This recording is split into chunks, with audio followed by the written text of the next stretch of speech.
Welcome to Pallavi TV. Torrur మున్సిపాలిటీకి సంబంధించి అనూహ్య పరిణామాల మధ్య తొర్రూరు మున్సిపల్ చైర్మన్ పీఠాన్ని కాంగ్రెస్ పార్టీ కైవసం చేసుకుంది. ఇక్కడ మొత్తం మనం అంకెలు కనుక చూస్తే ఇక్కడ మొత్తం 16 వార్డులు ఉన్నాయి. 16 ఇట్లలో బీఆర్ఎస్కు 9 వచ్చినాయి, కాంగ్రెస్కు 7 వచ్చినాయి. నిజానికి 16 వార్డులలో 9 బీఆర్ఎస్కి వస్తే బీఆర్ఎస్కు మున్సిపల్ చైర్మన్ పీఠం దక్కాలి. ఈ అంశం మీదనే ఎర్రబెల్లి దయాకర్ రావు, మాజీ మంత్రిగా ఉన్నటువంటి ఎర్రబెల్లి దయాకర్ రావు, ఆయన కాంగ్రెస్ పార్టీతోని టగ్ ఆఫ్ వార్ కొట్లాడారు. అయితే ఎప్పుడైతే వీళ్ళిద్దరు ఎమ్మెల్యే యశస్విని రెడ్డి, ఎంపీ కడియం కావ్య వీళ్ళిద్దరు ఎక్స్-అఫీషియో ఓట్లు కావడంతో ఇక్కడ 9 అయింది, ఇక్కడ 9 అయింది.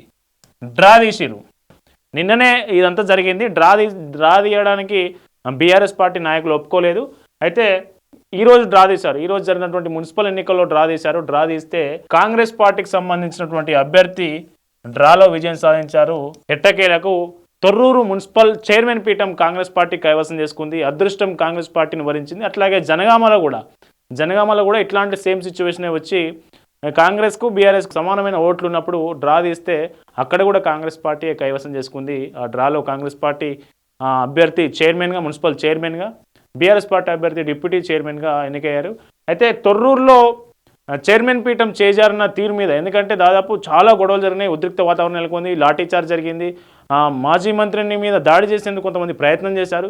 ఇదంతా ఉద్రిక్తతలు ఇంత కష్టపడితే చైర్మన్ పీఠం పోయింది అనే ఉద్దేశంతో ఎర్రబెల్లి దయాకర్ రావు మాజీ మంత్రి కంటతడి పెట్టుకున్నారు. నేను కార్యకర్తలకు ఏం చెప్పుకోవాలనే వీడియో ఒకటి బయటకు వచ్చింది. ఆ వీడియో ఏంటో ఒకసారి చూద్దాం.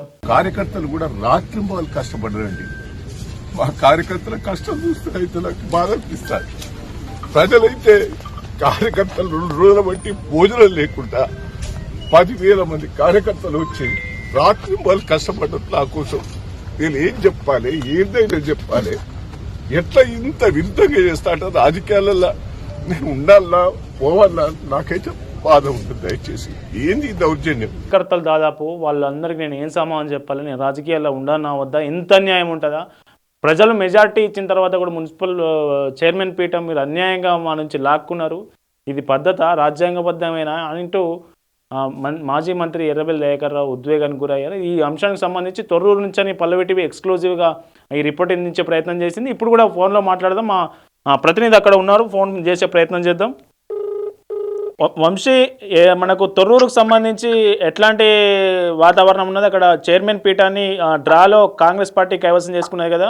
మాజీ మంత్రి ఎర్రబెల్లి దయాకర్ రావు కంటతడి పెట్టిన వీడియోలు కూడా ఇప్పుడు సోషల్ మీడియా వైరల్ అవుతా ఉన్నాయి. ఏం జరిగింది అక్కడ?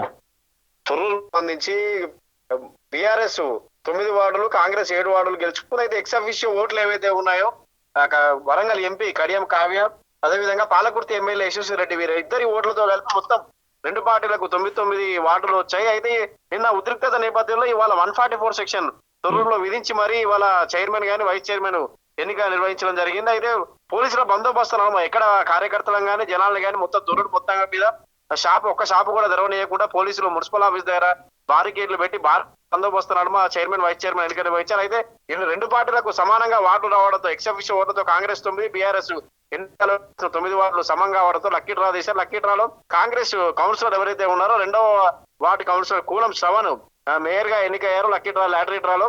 అదేవిధంగా 13వ కౌన్సిలర్ 13వ వార్డు నుంచి పోటీ చేసిన మహిళ, ఆమె కూడా కాంగ్రెస్ కౌన్సిలర్, ఆమె వైస్ చైర్మన్ గా ఎన్నికయ్యారు. అయితే ఈ కాంగ్రెస్ కౌన్సిలర్లు ఎవరైతే ఉన్నారో చైర్మన్ వైస్ చైర్మన్ ఎంపికైన వారు కాంగ్రెస్ కౌన్సిలర్ వాళ్ళని కూడా బయటికి పంపించేటప్పుడు కూడా మున్సిపల్ ఆఫీస్ నుంచి భారీ బందోబస్తు నడుమ పంపించారు. అయితే ఈ ఎక్స్-అఫీషియో ఓటు ఏదైతే ఉందో వరంగల్ ఎంపీ కడియం కావ్య గతంలో వరంగల్ మున్సిపల్ కార్పొరేషన్ లో ఎక్స్-అఫీషియో మెంబర్ ఆమె ఉన్నారు, ఆ ఓటును వినియోగించుకున్నారని చెప్పి ఇప్పుడు బీఆర్ఎస్ కౌన్సిలర్లు ఎవరైతే ఉన్నారో వాళ్ళు ఆరోపిస్తున్నటువంటి పరిస్థితి. ఎందుకంటే గతంలోనే వరంగల్ మున్సిపల్ కార్పొరేషన్ సంబంధించి, గ్రేటర్ వరంగల్ సంబంధించి ఆమె ఎక్స్-అఫీషియో మెంబర్ గా అక్కడ నమోదు చేయించుకున్నారు. ఆ ఓటు హక్కును కూడా వినియోగించుకున్నారు ఆమె. మళ్ళీ అలా ఇక్కడ తొర్రూరు మున్సిపాలిటీకి సంబంధించి ఎలా ఓటేస్తారు అని చెప్పి కూడా అక్కడ బీఆర్ఎస్ కౌన్సిలర్లు ప్రశ్నిస్తున్న పరిస్థితి. అయితే వాళ్ళను కూడా పోలీసులు భారీ బందోబస్తు నడుమ బస్సు ఎక్కించి పంపించారని మీడియాకు కానీ అక్కడ కార్యకర్తలు కానీ ఎవరిని కూడా రానియకుండా ఒక పోలీస్ వలయంలో బీఆర్ఎస్ కౌన్సిలర్లు, కాంగ్రెస్ కౌన్సిలర్లు ఎక్కించి పంపించినటువంటి పరిస్థితి.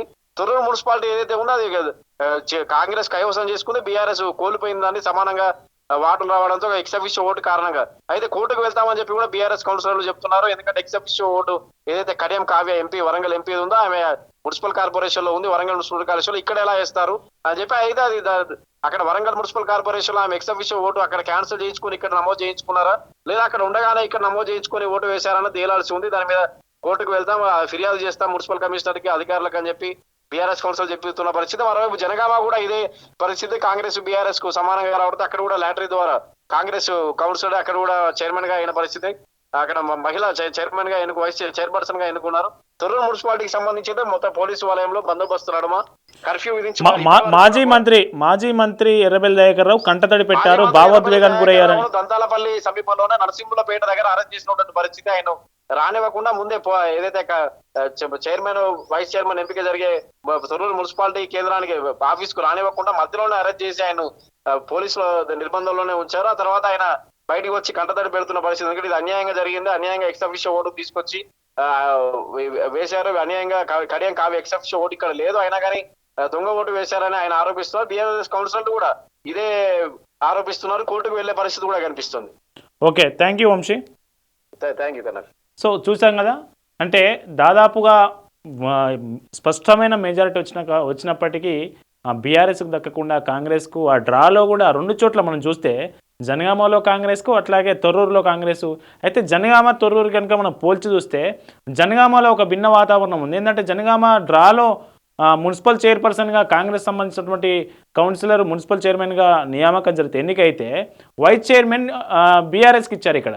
కానీ తొర్రూరులో మాత్రం chairman vice chairman 2 Congress party కైవసం చేసుకోవడం బీఆర్ఎస్ పార్టీ కౌన్సిలర్లను కానీ బీఆర్ఎస్ పార్టీ కార్యకర్తలను కానీ బీఆర్ఎస్ పార్టీకి ఓటేసిన జనాలకు కానీ అది కొంత కలవరపెట్టే అంశంగా మనం చెప్పవచ్చు. ఈ తొర్రూరు జనగామకు సంబంధించి మీరు కూడా మీ అభిప్రాయం చెప్పండి. మరి నిజంగా న్యాయంగా వాళ్లకు కాంగ్రెస్ పార్టీకే దక్కాల్సిన చైర్మన్ పీఠాలా, లేదంటే బీఆర్ఎస్కు కేటాయించి ఉండాల్సిందేనా? ఎక్స్ అఫీషియో ఓటుకు సంబంధించి కూడా మనకు తొర్రూరు విషయంలో మీ అభిప్రాయాన్ని కింద కామెంట్ చేయండి. Thank you.